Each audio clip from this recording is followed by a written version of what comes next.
नमस्कार विद्यार्थी मित्रों, हूँ पटेल आशा, हिमालय संभाजी हिंदी शिक्षक। आज मैं आपको कक्षा 8 का दूसरा गद्य ईदगाह पढ़ाऊंगी। ईदगाह के लेखक है प्रेमचंद। प्रेमचंद को उपन्यास सम्राट भी कहा जाता था। प्रेमचंद का जन्म वाराणसी के पास लम्ही नामक गांव में हुआ था। उनका बचपन का नाम धनपत राय था। आरंभ में वे नवाब राय उपनाम से उर्दू में लिखते थे। बाद में प्रेमचंद नाम से हिंदी में लिखने लगे। मैट्रिक उत्तीर्ण होते ही अध्यापक बने, किंतु गांधी जी के असहयोग आंदोलन में सक्रिय होने के लिए उन्होंने सरकारी नौकरी त्याग दी थी। गोदाम प्रेमचंद का सर्वश्रेष्ठ उपन्यास है। उनकी कहानियां मानसरोवर भाग 108 में संकलित है। साहित्य में प्रगतिवाद चेतना को उजागर करने के लिए जागरण तथा हंस पत्रिकाओं का संपादन भी किया था। प्रेमचंद की भाषा बोलचाल के निकट की है। ईदगाह प्रेमचंद की अमर कहानी है। कहानी का बाल नायक हामिद अपने दोस्तों के साथ ईदगाह जाता है। जब अन्य बच्चे खिलौने और मिठाइयाँ खरीदते हैं, हामिद अपनी बाल सहज इच्छाओं का दमन करके अपनी दादी अमीना के लिए चिमटा खरीदता है। इसमें दादी के प्रति प्रेम तथा उपयोगी चीज खरीदने की विवेकपूर्ण बुद्धिमत्ता प्रकट होती है। पाठकगण बालक हामिद के त्याग, सद्भाव और विवेक को देखकर भाव विभोर हो जाते हैं। रमजान के पूरे 30 रोजों के बाद आज ईद आई। कितना मनोहर, कितना सुहाना प्रभात है। आज का सूर्य देखो कितना प्यारा, कितना शीतल है, मानो संसार को ईद की बधाई दे रहा है। गांव में कितनी हलचल है। ईदगाह जाने की तैयारियां हो रही है। किसी के कुर्ते में बटन नहीं है, पड़ोस के घर में सुई धागा लेने दौड़ा जा रहा है।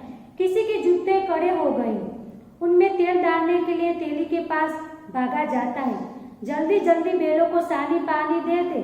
ईदगाह से लौटते लौटते दोपहर हो जाएगी। 3 कोस का पैदल रास्ता, फिर सैकड़ों आदमियों से मिलना बैठना, दोपहर के पहले लौटना असंभव है। लड़के सबसे ज्यादा प्रसन्न है। किसी ने एक रोजा रखा है, वह भी दोपहर तक। किसी ने वह भी नहीं, लेकिन ईदगाह जाने की खुशी उनके हिस्से की चीज है। रोजे बड़े बूढ़ों के लिए हो गए, इनके लिए तो ईद है। रोज ईद का नाम रटते थे, आज वह आ गई। अब जल्दी पड़ी है कि लोग ईदगाह क्यों नहीं चलते। उनकी अपनी जेबों में तो कुबेर का धन भरा हुआ है। बार बार जेब में से अपना खजाना निकाल कर गिनते हैं और खुश होकर फिर रख देते।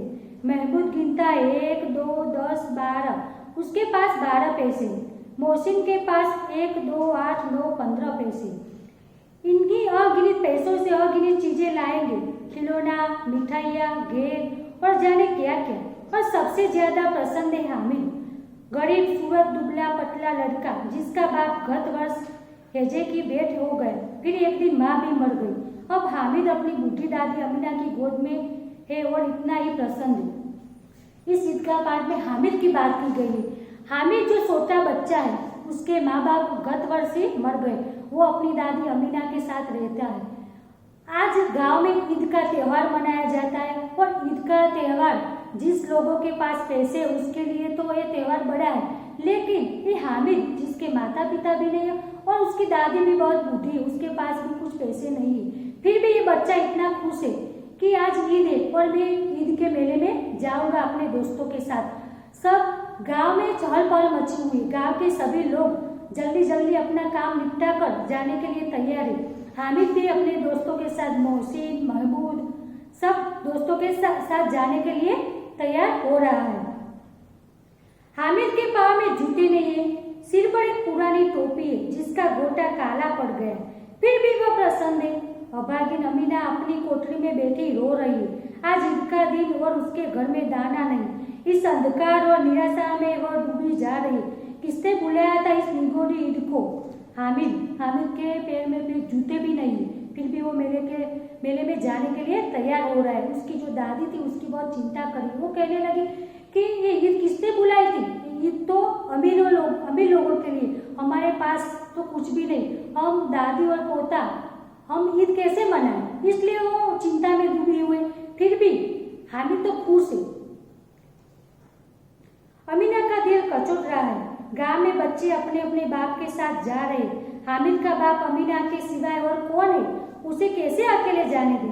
उस भीड़ भाड़ में बच्चा कहीं खो गया तो क्या होगा? नहीं अमीना, उसे यह न जाने देगी। नन्ही सी जान 3 कोस चलेगा कैसे? पैरों में छाले पड़ जाएंगे, जूते भी तो नहीं है। कुल 2 आने पैसे बच रहे, 3 पैसे हामिद की जेब में, 5 अमीना के बटुए में। यही तो बिसात है। और ईद का त्योहार, अल्लाह ही बेड़ा पार लगाएगा। अमीना का दिल कचोट रहा है, वो बहुत दुखी हो रही कि ईद का त्योहार है और मेरा जो बच्चा है हामिद वो भी छोटा है, उसे तो कुछ पता है भी नहीं कि हम गरीब हैं, हमारे पास कुछ नहीं। उसके पास 3 पैसे और कुछ मेरे बटुए में 5 पैसे। ऐसे इतने पैसे हम ईद कैसे मनाएंगे? और सब जो बच्चे वो तो अपने बाप के साथ जाएंगे, लेकिन मेरा जो बच्चा है उसका तो बाप भी नहीं, उसका बाप गनो या माता गनो जो भी हो वो मैं हूँ, तो वो कैसे मेले में जाएगा? हामिद भीतर जाकर दादी से कहता है, तुम डरना नहीं अम्मा, मैं सबसे पहले आऊंगा।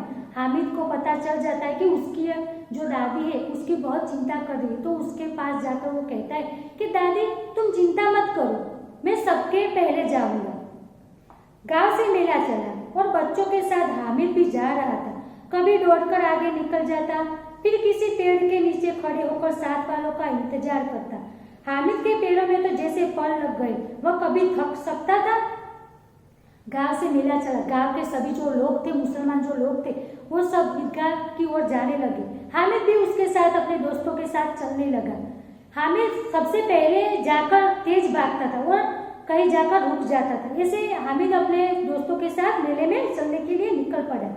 बड़ी बड़ी इमारतें आने लगी, ये अदालत है, ये कॉलेज है, ये कलाघर है।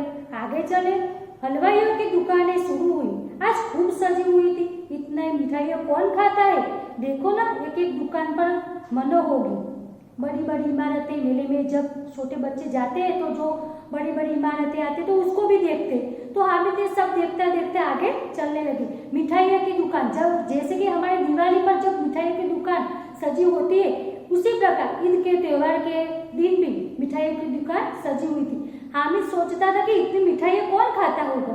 उसे तो पता ही नहीं कि जिसके पास पैसे है वो सब ये खरीद सकते हैं। सहजा ईदगाह नजर आई। इमली के घने वृक्षों की छाया है, नीचे पक्का फर्श, उस पर जाजिम बिछी हुई है। रोजदारों की पंक्तियां एक के पीछे एक न जाने कहाँ तक चली गई। यह कोई धन और पद नहीं देखता। इन ग्रामीणों ने भी वजू किया और पिछली पंक्ति में खड़े हो गए। कितना सुंदर संचालन है, कितनी सुंदर व्यवस्था। हजारों सिर एक साथ सिजदे में झुक जाते, फिर सब कुछ एक साथ खड़े हो जाते, मानो भ्रातृत्व का एक सूत्र समस्त आत्माओं को एक कड़ी में पिरोए हुए। सहसा अचानक ईदगाह नजर आई, जहाँ पर ईद पढ़ी जाती है, तो वहां पर सब लोग लाइन में खड़े हो जाते और बैठ जाते ईद पढ़ने के लिए। हमने कई बार टीवी में भी देखा है और जहाँ मस्जिद वहाँ भी हमने देखा है कि जो मुसलमान लोग होते हैं वो ईद पढ़ते हैं तो वो सब सिजदे में बैठ जाए, यानी कि एक लाइन में बैठ जाते और सबका सब साथ में नीचे झुकता है। तो ऐसे जो गांव के जो लोग थे वो भी इस सिजदे में बैठ गए। नमाज खत्म हो गई, लोग आपस में गले मिल रहे। अब मिठाइयाँ और खिलौने की दुकानों पर दावा होता है। ग्रामीणों का यह दल इस विषय में बालकों से कम उत्साही नहीं है। ये देखो हिंडोला है, ये पैसा देकर चढ़ जाओ। कभी आसमान पर जाते हुए मालूम होता है, कभी जमीन पर गिरते हुए। यह चरखी है, लकड़ी के हाथी, घोड़े और ऊंट छड़ों के लटके हुए। एक पैसा देकर बैठ जाओ और 25 चक्करों का मजा लो। महमूद, मोहसिन, नूरे और सम्मी इन घोड़ों पर बैठते। हामिद दूर खड़ा है, 3 पैसों तो उसके पास है। अपने कोष का 1/3 जरा सा चक्कर खाने के लिए नहीं दे सकता। मेले हो तो वहाँ पर इंडोला होते, खिलौने होते, तो सब जो बच्चे थे, हामिद के जो दोस्त थे, उसके पास तो पैसे थे। महमूद, मोहसिन, नूर सबने तो पैसे देकर इंडोला का मजा लिया, खिलौने खरीदे। लेकिन हामिद के पास तो 3 पैसे थे, तो इस 3 पैसों के कि वो क्या करे, तो उसने 3 पैसों से ऐसी मजा नहीं ली। सब चरखियों से उतरते ही खिलौने ले गए। इधर दुकानों की कतार लगी है, तरह तरह के खिलौने, सिपाही और गुजरिया, राजा और वकील, बिस्ती और धोबी। तो विद्यार्थी मित्रों, अब हम आगे का जो गद्य है वो अगले वीडियो में देखेंगे।